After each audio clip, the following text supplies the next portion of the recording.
কিছু বলতে পারি না, কারণ তখন আমি এই ব্যাপারটাই আসলে চাচ্ছিলাম না যে শেষ আশার আলো ছেলে রাজ্যকে হারাতে বসেছে পরিমণি।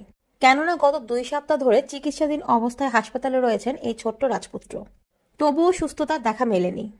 এমনকি নিজ দেশ ছেড়ে উন্নত চিকিৎসার উদ্দেশ্যে কলকাতাও গিয়েছেন পরিমণি। একটা গোপন সূত্রে জানা যায়, ভুল চিকিৎসার কারণেই বর্তমান সময়ে রাজ্যের এই অবস্থা। প্রাণপ্রিয় নানাকে হারানোর পর জানুয়ারির শুরুর দিকে এই প্রথম গ্রামের বাড়িতে গিয়েছিলেন পরিমণি। এমনকি সেখানে কাজিনদের সঙ্গে অনেকটা আনন্দঘন মুহূর্ত কাটিয়েছেন পরিমণি। তবে ঢাকায় ফেরার পথে তাদের সাথেই ঘটে এক অনাকাঙ্ক্ষিত ঘটনা। পরি জানান, ফেরার পথ দীর্ঘ হওয়ার কারণে পথে কিছু খাওয়ার জন্য ফল কিনেছিলেন।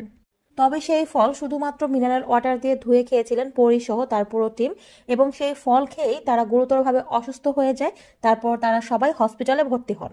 কিছুটা সময় যাওয়ার পর পরি সহ বাকি সবাই সুস্থ হলেও সুস্থতার দেখা মেলেনি রাজ্যের।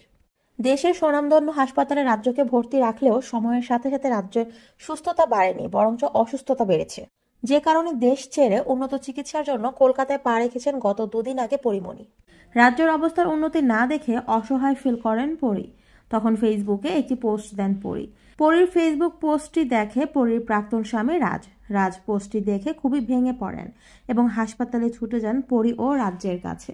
রাজ হাসপাতালে গিয়ে পরি ও রাজ্যকে জড়িয়ে কান্নায় ভেঙে পড়েন। পরি ও রাজ্যকে দেখে অনেকটা ভরসা পান।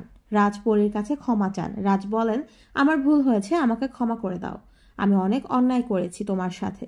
রাজ আরো বলেন, অতীতের সবকিছু ভুলে রাজ্যের মুখের দিকে তাকিয়ে আমরা আবার নতুন করে শুরু করি।